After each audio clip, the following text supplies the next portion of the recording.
Buenas tardes. Tenemos esta tarde el placer de contar con la presencia de la doctora Recio Muñoz de la Universidad de Valladolid. Y antes de que nos ilustre con el tema de su ponencia, que como habréis visto, a ver si que se me ha ido, la pica. Comer lo extraño, Comer lo extraño. la pica en los textos médicos latinos. La pica en los textos médicos latinos, efectivamente, pues bueno, antes de que nos ilustre con esa ponencia que promete ser tan interesante y en la que es una gran especialista en el ámbito de la medicina, voy a presentarla brevemente, bueno, haciendo simplemente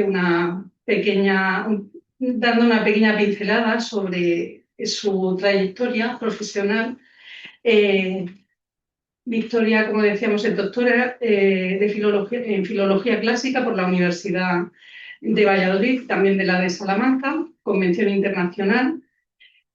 Completó su formación en el CSIC y en la Universidad de Harvard. Disfrutó de una beca predoctoral con la que comenzó su trayectoria académica y en 2011 empezó a trabajar como funcionaria de carrera en enseñanza secundaria, puesto que más tarde compatibilizaría con su trabajo de asesora en el Centro de Formación de Innovación Educativa de Valladolid, con el de profesora asociada en un área curiosa que me ha llamado la atención, pero bueno, tiene mucho que ver también con todo este ámbito que ella estudia. Profesora asociada en el área de Historia de la Ciencia en el Departamento de Pediatría e Inmunología, Obstetricia y Ginecología, Nutrición y Bromatología, Psiquiatría e Historia de la Ciencia de la Universidad de Valladolid. O sea que bastantes campos abarca. En 2025 ha obtenido la plaza de profesora titular y bueno, forma parte de un grupo de investigación muy reconocido, Speculum Medicinae, del que ella seguramente ahora nos hablará un poquito más en detalle. Y bueno, yo solamente quiero de nuevo agradecerle en nombre de mis compañeros, muchos de los cuales están aquí presentes, pues que haya tenido a bien venir hoy para dar esta ponencia como broche de la asamblea anual de nuestra sección. Pues muchas gracias, Victoria. Te dejo. Sí, voy a compartir. Sí. Comparto.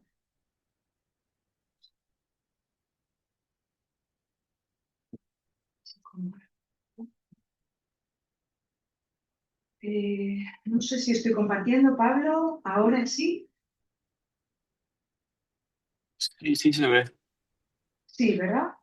Sí, estupendo, gracias. Vale, Pues gracias. ahí, Victoria, ¿vale? Vale. ¿O necesitas algo? No. Nada, ¿habla el micrófono? ¿No? ¿Me oís bien? Aunque te oigan, yo creo que Vale, para la mejor. grabación. Vale, perfecto. Bueno, buenas tardes. Muchas gracias a todos los asistentes. Y bueno, especialmente quiero dar las gracias a Charo Guarino y a Pablo Piqueras, que está también online, bueno, primero por haberme invitado, que para mí es un honor estar hoy aquí, y también, bueno, pues por todas las gestiones que han hecho ambos y por lo buena anfitriona que ha sido Charo, que para mí ha sido un placer. Y aprovecho también para daros la enhorabuena como sección, como delegación de la Sociedad Española de Estudios Clásicos. Creo que sois una de las delegaciones más activas. Además, lo veo en redes sociales y eso también se agradece, ¿no? Que publiquéis, ¿no? Toda la información, que es mucha, y me parece súper interesante todo lo que hacéis, las Olimpiadas. Tenéis unas jornadas sobre ciencia y letras, que yo creo que tienen que estar también muy unidas, y bueno, pues es de agradecer. Y yo creo que desde aquí auguro un muy buen congreso de la SEEC para el año que viene. Bueno, no me extiendo mucho más en la presentación, que quiero ser puntual. Bueno, el título de mi ponencia es tan extraña como el propio contenido: comer lo extraño, la pica en los textos médicos latinos. Ahora veremos que es una enfermedad que, aquellos que la padecen pues sienten un irrefrenable deseo ¿no? Por comer sustancias no nutritivas, ¿no? De ahí el nombre de pica, veremos un poco de dónde deriva el término y cómo ha llegado hasta denominarse así en los textos médicos latinos, perdón. Y haremos también al final una pequeña cala por la literatura y también por el streaming. Bien, como decía Charo, formo parte del grupo de investigación Speculum Medicinae de la Universidad de Valladolid. Es un grupo que fue fundado hace más de 30 años por el catedrático ya jubilado Enrique Montero y que ahora dirige la profesora Ana Isabel Martín Ferreira, también catedrática. Y nos dedicamos voy a quitar esto igual para que se vea bien. Nos dedicamos al estudio de los textos médicos latinos, especialmente medievales y renacentistas. Bueno, para saber más de nosotros, pues pueden consultar nuestra página web o nuestros perfiles en X y en Instagram. Uno de los resultados del que estamos más orgullosos es el DILAGE, que probablemente ustedes conocen. Es un diccionario que se publicó en 2018 de términos latinos desde el siglo I, ¿no? Después de Cristo, desde Celso hasta Rodrigo de Castro en el siglo XVII, ¿no? Es un diccionario de autoridades con un corpus bastante amplio y es específico de campos como la andrología, la ginecología y la embriología. Y es una herramienta que, bueno, a veces no se conoce, por eso la traigo aquí y que me ha sido muy útil, por supuesto, para la conferencia de hoy. Actualmente estamos editando y traduciendo la obra Curationum Medicinalium Centuriae del médico portugués Amato Lusitano. Es un médico que, su gran aportación a la medicina fue que fue pionero en el estudio de casos clínicos. Su obra se compone de 7 volúmenes y en cada uno de sus volúmenes, de ahí el nombre de Centurias, pues incluye 100 casos clínicos, donde va describiendo la sintomatología de los pacientes, qué tratamiento debe proporcionárseles y también tiene una parte que él denomina escolia, donde aporta la parte más teórica, ¿no? El diálogo con las fuentes antiguas y contemporáneas. La verdad es que Amato tuvo una vida muy azarosa. Él era hijo de judíos conversos, entonces se forma en Salamanca. Él había nacido en Castelo Branco, bastante cerquita, y entonces luego, bueno, pues por circunstancias va a tener que viajar por toda Europa. Residió en Amberes, en Ferrara, en Ancona, luego se tuvo que trasladar a Dubrovnik y al final termina su periplo vital en Tesalónica y muere en 1568 víctima de la peste, probablemente una peste que él mismo estaba tratando. Estamos a punto de estos 7 volúmenes, en el equipo estamos a punto ya de publicar el primer volumen, ya está enviado a imprenta, ya están las galeradas, esperamos que salga en junio, y el segundo y el tercero pues le queda muy poquito, estamos ya rematándolo. Y aterrizamos ya en la pica porque Amato trata esta afección en uno de los casos de su tercera centuria. Es una centuria en la que está trabajando la profesora María Jesús Pérez Ibáñez, ¿no? Y como pueden ver, en esta tercera centuria, en este caso 86, pues en el propio título nos va a dar 4 nombres para esta afección. En primer lugar la va a llamar quita, luego lo glosa como pica, ya veremos. Incorpora también un término griego que es malaquía y aporta también otro término latino que es molitis. Luego veremos cómo se han ido formando todos estos términos. Nos va a hablar de una niña de 12 años. Nos dice que el único dato que nos aporta es que es la hija del que cuando habla pessime animi conceptus suos exprimit, es decir, expresa muy mal sus conceptos mentales, quizás su padre tenía un cierto trastorno en el lenguaje. No nos da más datos.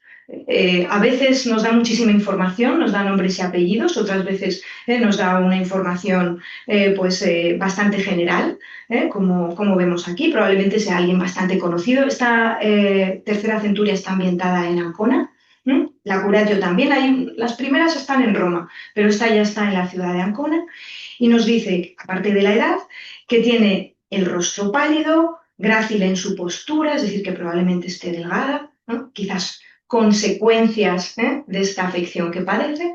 Y el único síntoma que nos da es que comía, bueno, nos dice que padece la enfermedad de la quita, y comía indistintamente guijarros, tierra, piedras, greda, algodón, lana y otros similares.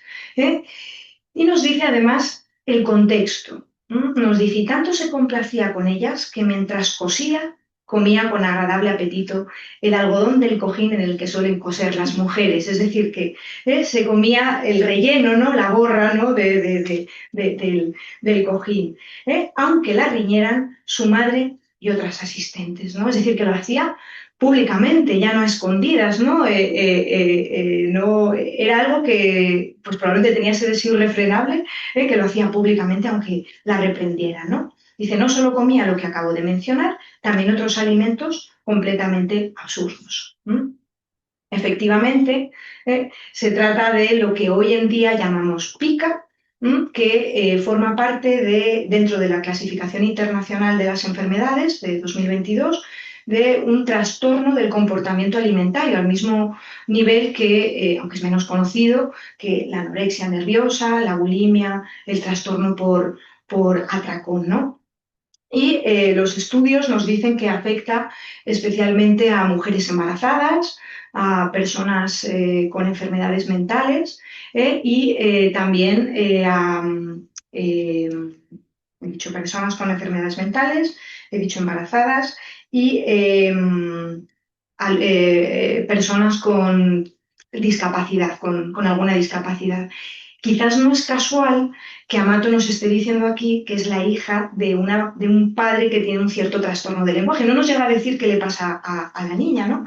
Pero sabemos que algo a lo mejor tenía cierta relación, porque embarazada no está. Aunque vamos a ver que es una enfermedad que afecta especialmente a las embarazadas y en los textos aparece. Veamos entonces de dónde vienen todas estas denominaciones que da Amato. Amato lo que hace es transliterar un término que ya estaba atestiguado en los textos griegos, como es quita o quisa, que es la denominación de la urraca o de la pega. La evolución fonética de pica es pega. No sé si aquí en Murcia tenéis otra denominación para urraca, porque suele ser un ave que recibe diferentes nombres según los lugares. Aristóteles, en Historia de los Animales, había utilizado el verbo quisao, que es comportarse como una urraca, pero referido a los antojos de las embarazadas, ¿no? Tenemos que esperar ya a textos griegos de la época romana, como Dioscórides, Sobrano de Éfeso o Galeno de Pérgamo, donde ya vemos el término, el sustantivo, no el verbo, este quisa, este quita, y tanto en Sorano como en Galeno ya vamos viendo que se refiere a la necesidad de comer objetos insólitos. No solo es un antojo como tal, sino son sustancias que no son nutritivas. Evidentemente, los traductores de Sorano, como Celio Aureliano o Musción, pues ya incorporan este quisa dentro de la lengua latina. Y en autores bizantinos nos encontramos la forma quite en Aecio de Amida y en Pablo de Egina. Claro, la relación de esta enfermedad con esta ave pues no está clara. Quizás como es un tipo de pájaro que tiene un hambre voraz, porque la vemos siempre, es fácil ver este tipo de animales recogiendo objetos, incluso objetos brillantes y llevándoselo a los nidos, pues quizás deriva de esa idea, ¿no? Aunque hoy sabemos que no se comen los objetos, estas aves, ¿no? Pero los autores intentan dar una etimología que explique esta relación, ¿no? Por ejemplo, toda esta etimología la recoge el propio Amato en su Curatio. Celio Aureliano nos dice que quizás tiene que ver con el variado plumaje o el variado canto, ¿no?, de este tipo de animal, ¿no? En la imagen pueden apreciar cómo, bueno, pues no solo tiene el color típico negro y blanco que nos esperamos en una urraca, sino a veces pues vemos colores iridiscentes, azules, verdes, ¿no? Podría ir por ahí, que es tan variado su plumaje y su canto como variedad de alimentos apetece a las embarazadas, ¿no? Otros autores dicen que es una patología que sufrían las propias urracas, ¿no? Pero esto está cuestionado, ¿no?, en la actualidad.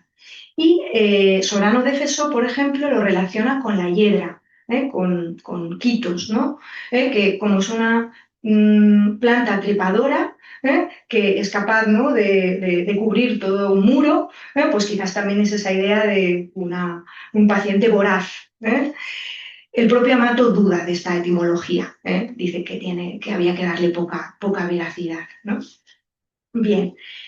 Durante la Edad Media, el término quita desaparece como tal. Bueno, veremos algún tipo de deformación que probablemente deriva de quita, pero se va a recuperar en el Renacimiento, ¿no? ¿Dónde vamos a ver este término quita? Bueno, pues en las traducciones de obras médicas al latín, del griego al latín, del siglo XVI, ¿no? Guillaume Copp, traductor de una de las obras de Galeno que trata esta enfermedad, nos dice ya quita y despica malaquia. Luego veremos este malaquia que ya había mencionado Amato, ¿no? Claro, aquí es la enfermedad de la quita, y aquí ¿qué está haciendo? Glosando, nos está explicando qué significa quita en latín, nos está diciendo que es la urraca, o nos está denominando a la enfermedad.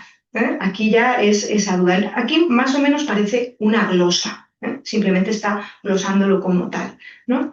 Pero a medida que va avanzando el siglo XVI, vamos viendo que tenemos traductores que ya incorporan el término pica no como una glosa, no como una traducción, sino ya como la enfermedad en sí, que es la traducción al latín de esta enfermedad. Lo vemos, por ejemplo, en esta traducción del tetrabiblios de Aecio de Amida, de Jano Cornario, donde ya en el propio título nos habla de la pica como enfermedad, nos hace mención a que los griegos la llamaban quita, ¿no? Pero luego cuando está describiendo la enfermedad dice ita mulieres explica laborantes, varia edulia petum atque contraria, ¿no? Las mujeres que padecen de pica les apetece alimentos variados y contrarios, ¿no? Aquí ya está la enfermedad como tal, ¿no? ¿De dónde viene este malaquia que hemos visto en Amato, aparecía en griego, malaquía, y el correspondiente calco latino molities? Bueno, pues malaquia en griego significa debilidad, falta de energía, ¿no? Lo tenemos todavía hoy en términos médicos como condromalacia, que es esa debilidad del cartílago, osteomalacia, ¿no?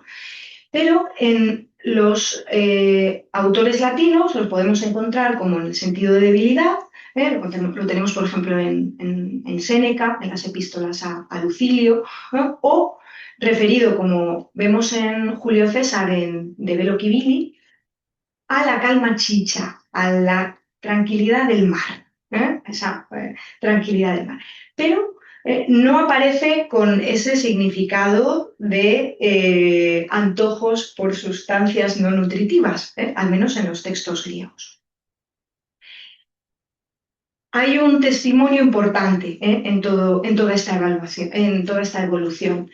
Lo tenemos en Plinio, en la Historia Natural. Vemos que él empieza a hablar de un tipo de enfermedad, de debilidad del estómago, en un primer momento, en este primer fragmento. En el segundo fragmento habla ya también de una malaquia que afecta a las embarazadas, quizás es en el sentido de que tienen debilidad por ciertas comidas, antojos, pero de momento no aparece nada relativo a las sustancias extrañas, ¿no? De nuevo tenemos que acudir a los textos del Renacimiento, cuando empezamos a ver la conexión entre esta Malaquia con el deseo de comida no nutritiva, ¿no? De alimentos no nutritivos. Uno de los autores que empieza a darle este sentido es Niccolò Perotto, en su cornucopia, esta obra enciclopédica, nos dice que Malacia nos va a dar una etimología muy curiosa que también va a recoger Amato, que es que esta Malacia del mar en calma, claro, por etimología popular se relacionaba con malum, con mal, y entonces ya va a empezar a llamarse bonanza, bonanquia, porque esto de Malaquia podía traer muy malos augurios, ¿no? Pero nos dice que esta Malaquia, que su calco latino es molities, ¿no? Dice, es la molicie de las mujeres cuando están embarazadas y se mueven por un deseo de probar sustancias insólitas. Lo vemos ya en Niccolò Perotto, pero también lo vemos en Celio Rodigino en sus Antiquae Lectiones, en Hermolao Bárbaro. Así que es fácil que luego ya los autores latinos lo hayan tomado probablemente de estos autores enciclopédicos, ¿no?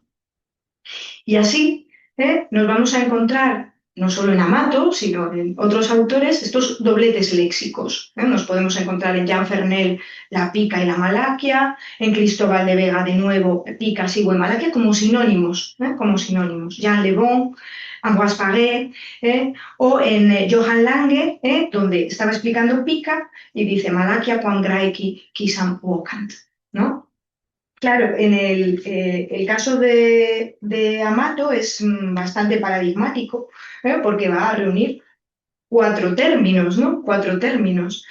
Quizás es porque quiere demostrar su erudición, que él realmente conoce toda la terminología que existía en el momento, o bueno, pues también quiere dar facilidades para que, claro, él es consciente de que su público es muy amplio, todos los médicos no tenían por qué saber griego, y entonces pues da todos los sinónimos posibles, ¿no? Para que no deja de ser un tipo de texto, el de Amato, práctico y con afán didáctico, con afán didáctico. Bien, el término que va a triunfar va a ser pica. Así es la denominación que encontramos en inglés, en italiano, en francés, ¿no? Pero bueno, quería dar el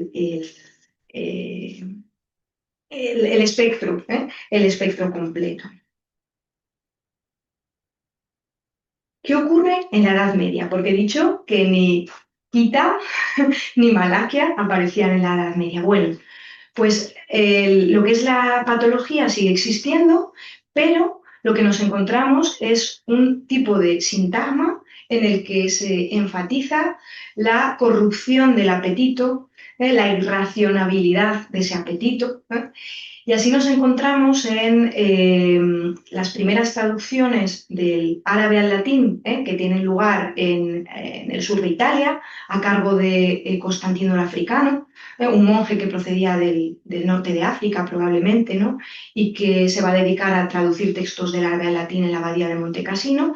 Textos como los más famosos es el Pantecni de Ali Abbas o el Viaticum de Ibn al-Jazar. Bueno, pues nos encontramos este sintagma que, como pueden ver en pantalla, ¿no? Dice de corruptione appetitus. Es decir, es esa idea, ¿no? De que hay una especie de corrupción, ya veremos por qué, de las ganas de comer. Nos encontramos en sus textos también corruptio appetitus, irrationabilis appetitus, non naturalis, es algo innatural que va contra naturam, y malus appetitus como un apetito depravado, ¿no? Constantino el Africano va a ser determinante en esta constitución del léxico para otros traductores posteriores y también para toda la medicina posterior, ¿no?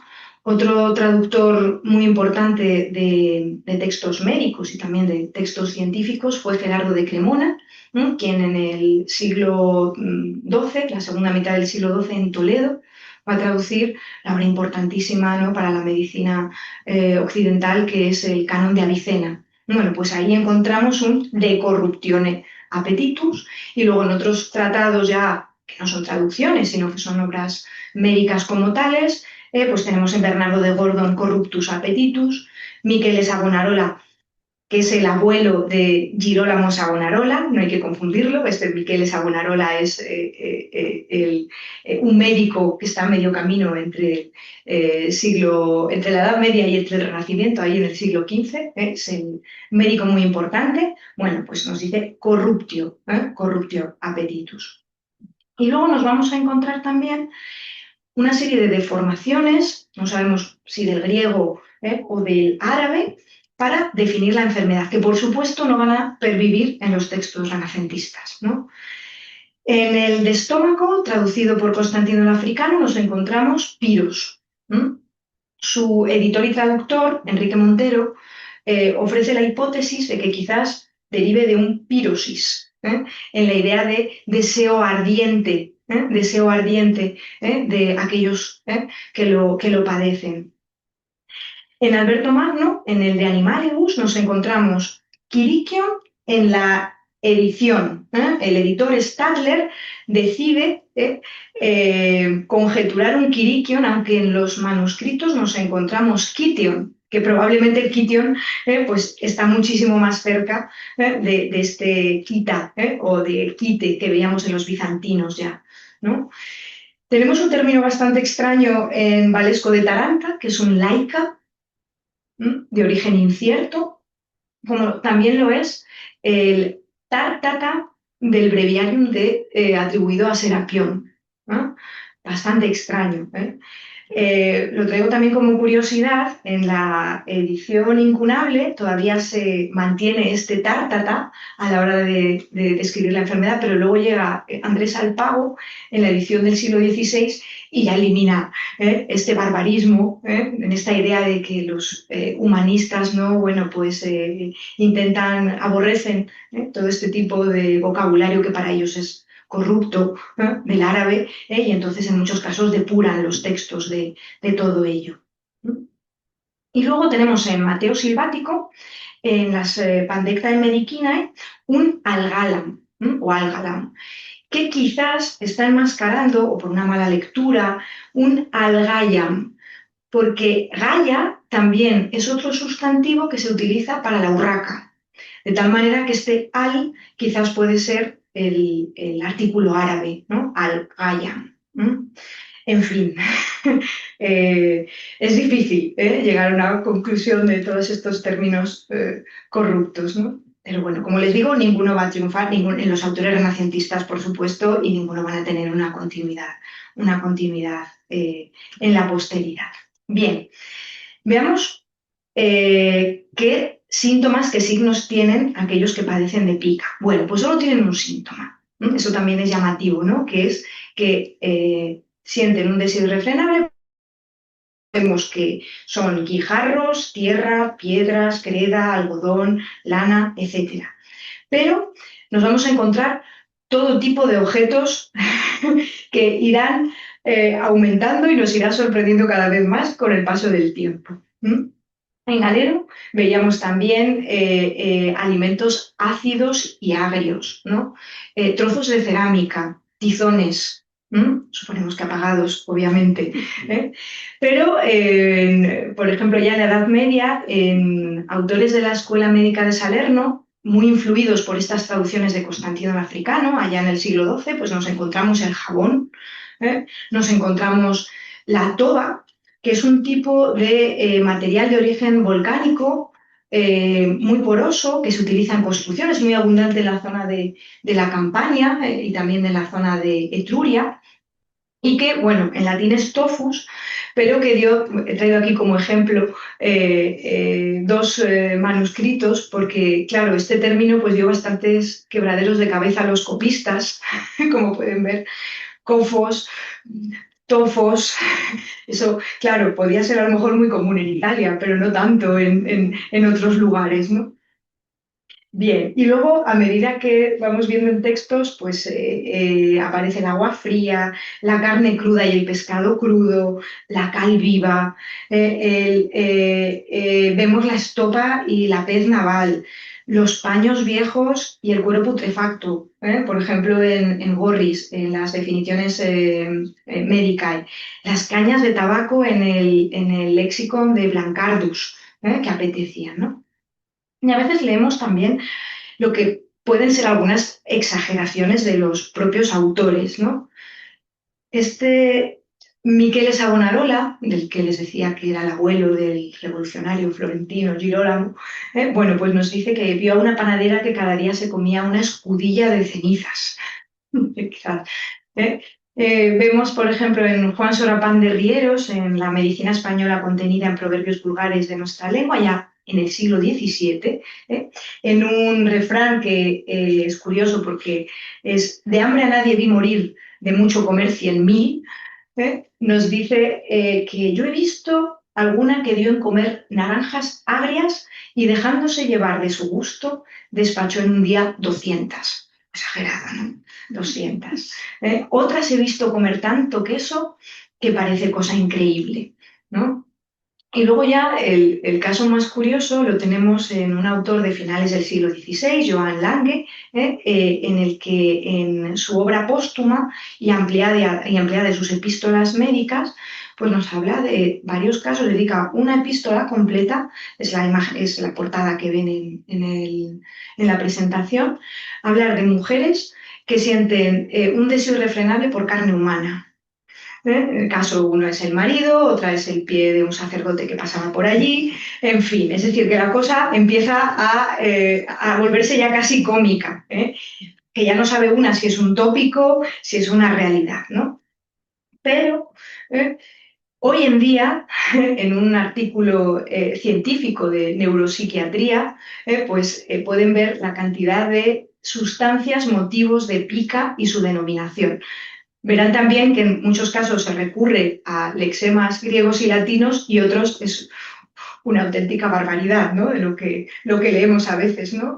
Pero bueno, pues llama la atención. Quizás, bueno, los más comunes es la geofagia, la tierra, o la pagofagia, el hielo, pero también la tricofagia, los cabellos, es decir, que esto todavía está bastante catalogado, ¿no? Y estudiado, ¿no?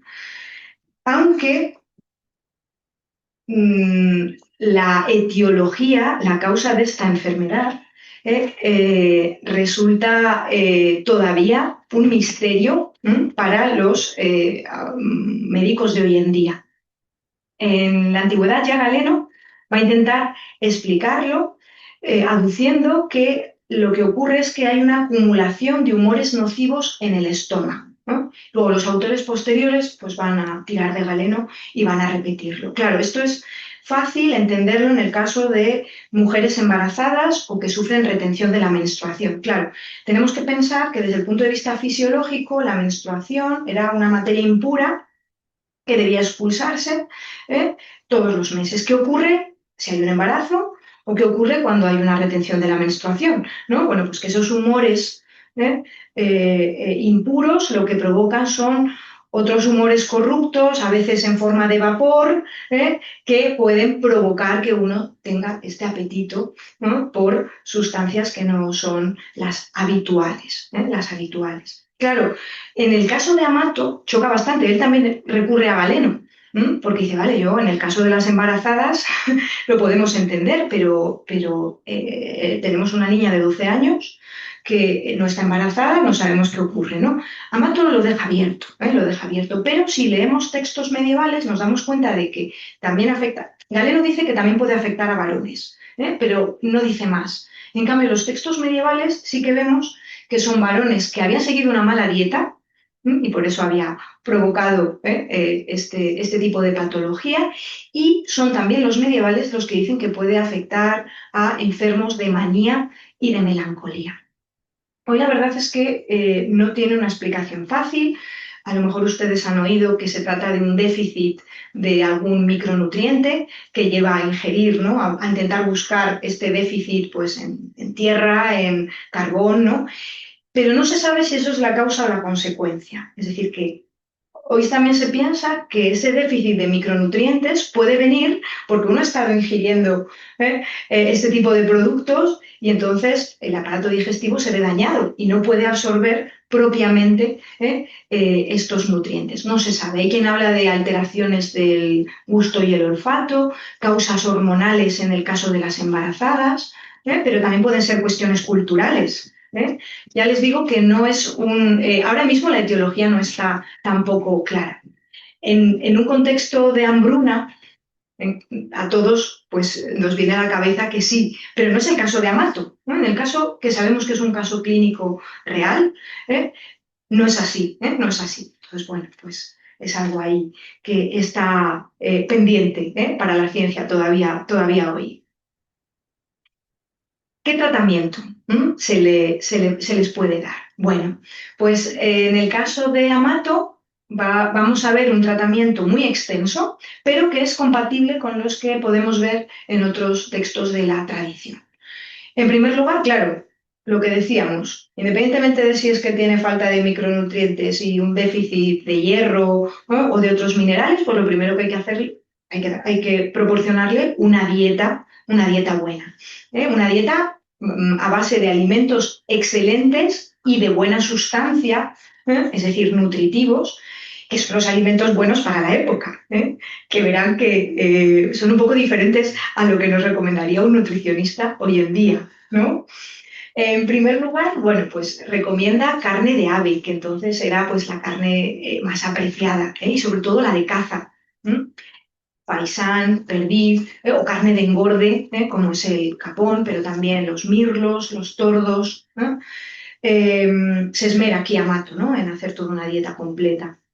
La carne de cuadrúpedos, el cabrito, el carnero castrado, claro, es una dieta que no se la puede permitir todo el mundo. Estamos hablando del siglo XVI, es decir, que podemos suponer que esta niña estaba en una familia con posibles, ¿no? En otros casos, vemos que Amato, cuando tiene un enfermo que no se puede permitir todo este tipo de alimentos, pues sí que la dieta es mucho más humilde, va adaptando, ¿no? También, dependiendo el paciente. Huevos recientes, peces de roca, y nos llama la atención los dulces y las golosinas, ¿no? Aquí Amato nos habla de mazapanes, piñones azucarados. Claro, tiene que ser una dieta restaurativa, ¿no? Aquí los diabéticos no tendrían mucho que decir, ¿no? Aquí, evidentemente, tenemos que pensar en el siglo XVI y nos sorprende a veces, ¿no? Este tipo de dulces, ¿no? Por ejemplo, Cristóbal de Vega, que es un médico de Alcalá de Henares, famoso porque fue también médico de cámara del príncipe Carlos, el hijo de Felipe II, pues también se recrea en todas estas golosinas y postres que también nos dan datos de los usos culinarios de la España del siglo XVI y nos dice, bueno, me permito leerles algunas de las recomendaciones que da para la pica. Aceitunas y alcaparras aliñadas con orégano, hojas de laurel y cáscaras de limón, o melocotones secos, que dice llamados orellones, ¿no? Que son nuestros orejones, ¿no? Y almendras doradas, ¿no? Eso nos lo dice Cristóbal de Vega. Y ya por fin llegan las vitaminas en forma de verduras, que esperaríamos las vitaminas antes, pero bueno, pues aquí en Amato está recomendando espinacas, armuelle o verdolaga. En los textos medievales nos encontramos también frutas como el membrillo, el zumo de membrillo o los frutos secos, ¿no? Se trata de alimentos nutritivos para que vuelva el paciente a tener fuerzas, ¿no?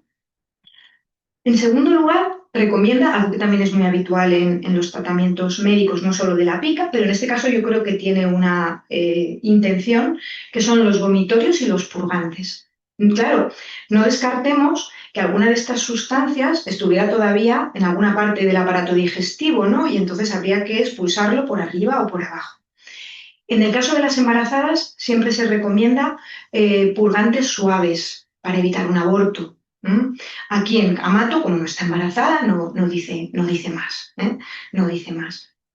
Y Amato recomienda el vino de ajenjo, el absintites. Nos dice que además es un vino de ajenjo que él hace, él prepara en la época del mosto, y entonces pues que la paciente tiene que beber 3 onzas. Este vino de ajenjo, que no es más que un vino especiado, no solo lleva ajenjo, sino otras especias, perdón, podemos entenderlo como un antecedente de nuestro vermú, porque el vermú se hace también, ¿no? Es un vino especial que tiene propiedades aperitivas, de ahí que también nosotros lo tomemos en el aperitivo para que nos entre ganas de comer, pero también tiene unas propiedades antihelmínticas, es decir, se utiliza para expulsar parásitos, porque claro, en este caso no descartemos que hubiera alguna lombriz, algún gusano de la tierra que estaba comiendo, ¿no? Entonces, bueno, aunque nos parezca un tratamiento muy distante, ¿no?, de lo que ahora los médicos nos recomiendan, bueno, pues tiene quizás su lógica, la lógica del momento, ¿no? Se recomienda, en los textos medievales vemos también mucho vino, que nos llama la atención, vino a las embarazadas, pero bueno, también como un alimento, el vino como la idea de alimento, no solo de vida alcohólica. Y algo que también llama la atención es que recomienda que la paciente tome almidón en lugar de la greda y que se le permite roer huesecillos, en este caso de pollo, a modo en lugar de la tierra y de los carbones. Claro, yo creo que aquí Amato es consciente de la dependencia psicológica más que fisiológica por todo este tipo de sustancias y entonces pues quizás es una manera de calmar la ansiedad que rolla todos estos huesos, ¿no? Para que así calme la angustia, calme la angustia. No solo aparece en Amato, tenemos otros autores que recomiendan también roer huesecillos, ¿no? Races, por ejemplo, o Gades, ¿no? Que yo creo que también nos da esa dimensión más sensible, ¿no?, del médico, más empática, quizás, ¿no? No solo el médico de la consulta clínica, sino también se pone en el lugar del enfermo. También le va a aplicar fomentos y cataplasmas, en esa idea de disipar los humores corruptos, pero quizás también con fin relajante, ¿no? Para calmar la ansiedad. Y en el caso ya de la paciente de Amato, pues dice que le iba a mandar a unas aguas termales en Padua, pero como se curó, pues que ya no necesitó de ir, ¿no? En otros autores sí que vemos que hay atención también a otros factores muy importantes a la hora de la salud, como puede ser el ejercicio o el sueño, ¿no? Leemos, por ejemplo, que recomiendan el ejercicio moderado y el sueño no excesivo, ¿no? El sueño no excesivo para esto. Y en un autor medieval, bueno, esto es en un texto más bien, porque el autor es anónimo, se atribuye a Alberto Magno, el De Secretis Mulierum, una obra que está a medio camino entre la filosofía natural y la medicina, que se llama así Los secretos de las mujeres, pues porque trata temas como la reproducción humana, los signos del embarazo, que parecían que eran temas específicamente femeninos para que también los conozcan los hombres, promete revelar esos secretos que son propiedad de las mujeres, pues encontramos un consejo un tanto insólito, ¿no? Quizás ha leído los textos el autor y hace un poco de mezcla, ¿no? Claro, nos dice previamente que hay que evitar que la embarazada sufra un aborto, porque es muy importante que la embarazada no pierda al feto, ¿no? Entonces, claro, dice, por eso es recomendable que cuando pidan carbones o alguna otra cosa, se les entregue al instante. Es decir, da igual lo que pidan, hay que dárselo. Hay que dárselo a la embarazada porque esto, bueno, pues puede traer también problemas. De hecho, Hipócrates cuenta que si no se da de comer este tipo de objetos, Hipócrates no le da nombre, pero sí que habla de la enfermedad, pues luego puede que el bebé tenga una especie de antojos.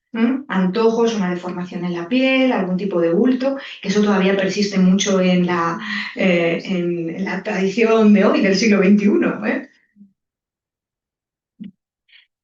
Y otro tratamiento sorprendente, aunque quizás no lo sea tanto, que encontramos en los textos medievales, no en Amato, es la cocción en vinagre y vino de hierro, de escorias de hierro y de óxido de zinc, que se llamaba atutía, la tutilla. De ahí esta expresión que decimos no hay tutía, es decir, no hay remedio ya que pueda darse, que no tiene nada que ver con la hermana de tu madre o de tu padre, lo de no hay tutía, sino que viene de este remedio que se utilizaba, que se obtenía también de los hornos donde se trataban estos materiales. Y entonces dice uno, pero cocer vinagre y vino, hierro en vino y vinagre, bueno. Lo vemos sobre todo en las traducciones de textos árabes al latín, no en el resto de las obras. Claro, consultados a expertos químicos, nos dicen que el hierro calentado en vinagre o vino se convierte en una sustancia que puede ser asimilada por nuestro organismo, lo que no ocurre si se consume en su estado natural, ¿no? Por lo que, claro, estas recetas que a priori nos parecen un poco diferentes, pues quizás está supliendo esos déficit de hierro que podían tener, o antes o después, no sabemos si es la causa o la consecuencia, ¿no? Que quizás tenían su porqué, ¿no? Y más allá de los textos médicos, en la literatura española del Siglo de Oro, también nos va a hablar de una moda que quizás también está relacionado con todo esto, porque era una moda que tenían las jovencitas de comer barro, se decía, ¿no? Que es chupar, mordisquear o comer los llamados búcaros, que eran estas vasijas normalmente importadas de América, que primero les dejaban el rostro más blanco, algo que habíamos visto en Amato, que tenía el rostro blanco. Segundo lugar, quizás también era una especie de trance en el que entraban y de evasión. Y tercero, quizás también provocaba una opilación, lo llamaban también así, la opilación, una especie de oclusión del estómago porque no podían comer más, ¿no? Natacha Seseña ha llamado a esto bucarofagia, ¿no? Bucarofagia. Quizás también no era tanto una patología, sino algo que se pone de moda. Incluso Seseña llega a decir que en las meninas, donde vemos que una de las meninas le está entregando a la infanta Margarita Teresa de un búcaro, pues que quizás era una de las que tenía esta moda, ¿no? De comer y de mordisquear los búcaros, los búcaros. Y ahora, y no nos puede sorprender el tratamiento que se le va a dar a estas mujeres que sufrían de bucarofagia, que no es otra cosa que lo que llamaban acero o agua cerada, que es agua, vino, leche con limaduras de hierro. De nuevo, esta idea, ¿no?, de suplir el déficit de algún mineral. Normalmente esto lo documentan bien los autores del Siglo de Oro.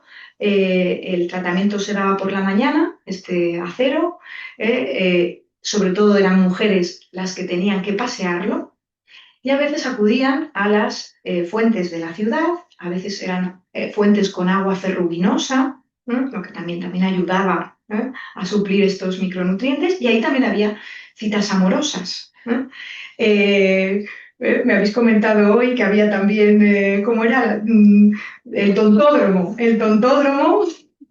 aquí en Murcia, ¿no? Pues eso, ¿no? Era un lugar, estas fuentes, ¿no?, donde uno también tenía citas amorosas, ¿no? De hecho, Lope de Vega ahí dedica una de sus obras al El acero de Madrid, que va precisamente de todos estos temas. Bien, y por último, no sé qué tal voy de tiempo, bien, es ya lo último que voy a comentar. Quería también traer cómo la pica ha despertado pues, mucho interés en la literatura, porque es una enfermedad que ha llamado la atención. Sarah Young es una autora que ha escrito en 2011 una monografía dedicada a este trastorno.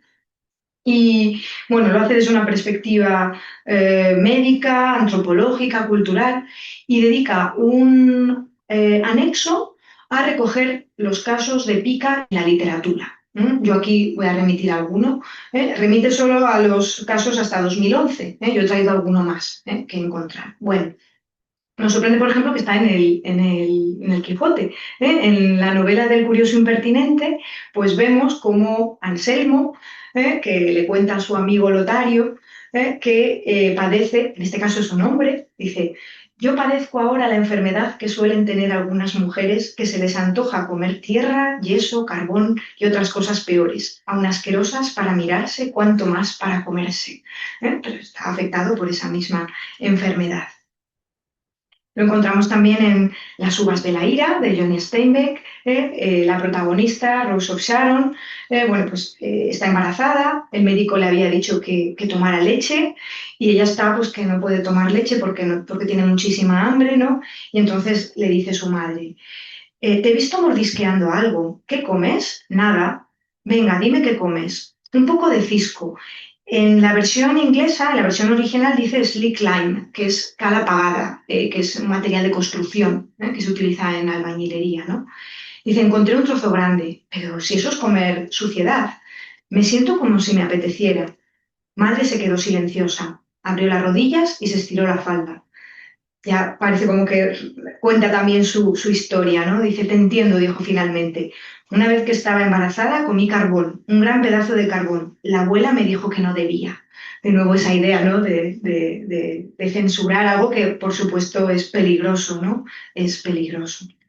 Es muy famoso también el pasaje de Cien años de soledad, en el que Rebeca dice solo le gustaba comer la tierra húmeda del patio y las tortas de cal que arrancaba de las paredes con las uñas, ¿no?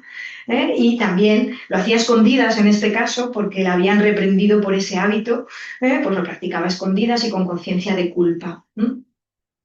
Y lo que le receta a Úrsula, curiosamente, es un jugo de naranja.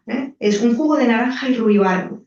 De nuevo, ese suplemento de vitaminas que probablemente necesite. Y el último fragmento de literatura lo traigo de una novela que han publicado recientemente, es una autora americana, Shelley Reed, Como si fuera un río. Aquí en España creo que se ha publicado en 2024.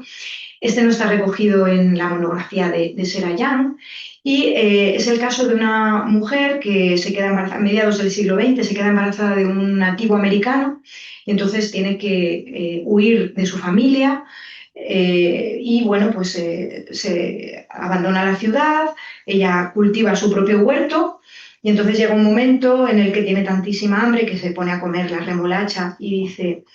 Era consciente de que estaba destrozando la cosecha, comiéndomela antes de que tuviese ningún valor, pero no podía parar. La tierra crujía entre mis dientes. Era una sensación insoportable y al mismo tiempo agradable. Y al poco rato, inexplicablemente, me estaban metiendo puñados de tierra en la boca.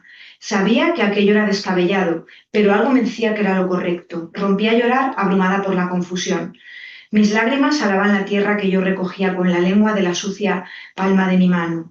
El bebé pataleaba con fuerza como pidiéndome más. Claro, la literatura colma estas lagunas que a veces nos dejan los textos médicos, ¿no?, tan asépticos y que realmente pues vemos cómo se podían sentir muchas de estas mujeres a la hora de comerlo, ¿no? La culpa, pero el deseo, ¿no? Etcétera. He traído un ejemplo, una licencia casi que tienen los guionistas. No sé si conocen esta serie de The Great. Es una serie con muy pocas pretensiones históricas. El creador es Tony McNamara, que es el creador también junto con Yorgos Lanthimos, de La Favorita. Entonces es Catalina la Grande, pero vamos, cualquier parecido con la realidad pues es pura coincidencia, ¿no? Pero sí que en la segunda temporada aparece la reina Catalina, la Catalina Grande de Rusia, comiendo tierra, incluso, bueno, pues le traen un tornillo, una especie de clavo, casi como si fuera una gourmet, y lo chupa, vamos, con un ansia voraz. Bueno, pues hasta aquí ha sido este panorama por la pica desde el punto de vista del léxico, desde el punto de vista también de cómo lo han tratado los autores a lo largo de los siglos y con una breve mención a la literatura y al cine, al streaming, porque esto es una serie. Espero que lo hayan disfrutado y bueno, bibliografía, pues hay bastante, desde bibliografía médica como tal, o también, bueno, yo tengo un artículo referido a la pica en la Edad Media y dentro de poquito va a salir publicado otro en en Brepols, pone 2025, pero todavía no se ha publicado. Así que bueno, espero que hayan disfrutado a pesar de que era una cosa extraña como el título, y muchas gracias por su atención.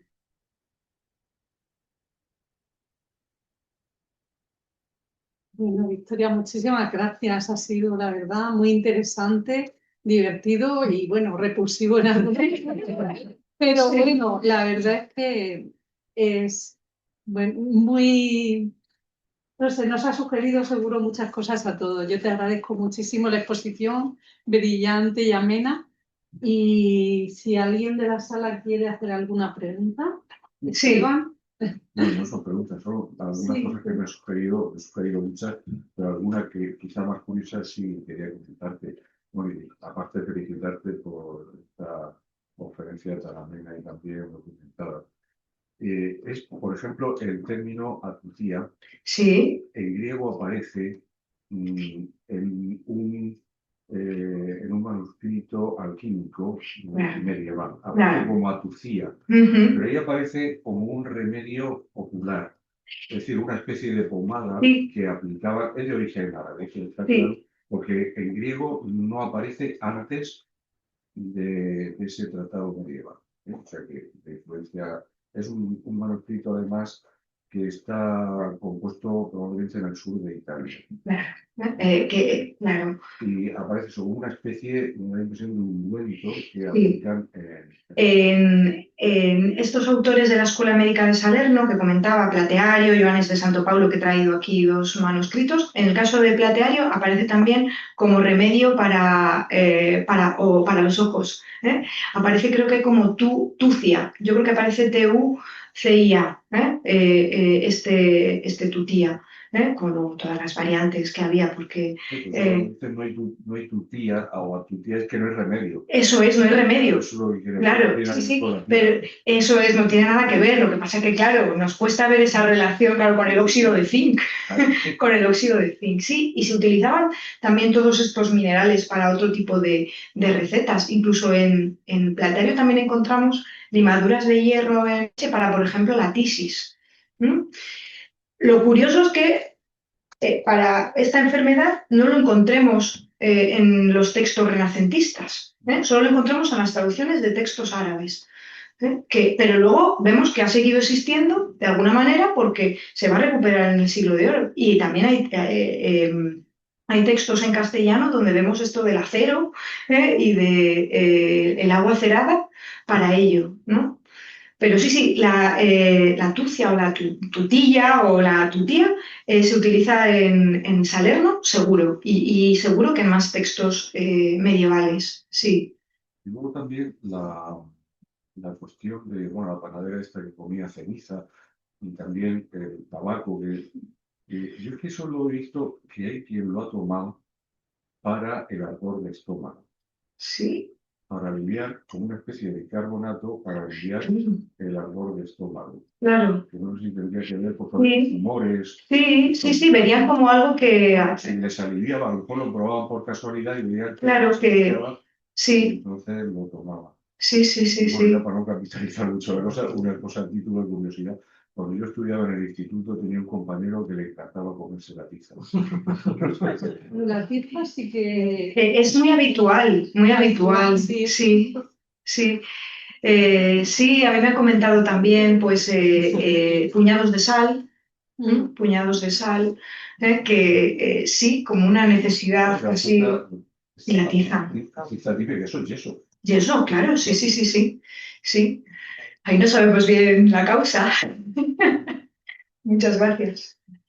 Yo aquí como en una sesión de Alcohólicos Anónimos tengo que decir que de cría y mi madre me reprendía mucho, pero yo comprendo que era como una necesidad.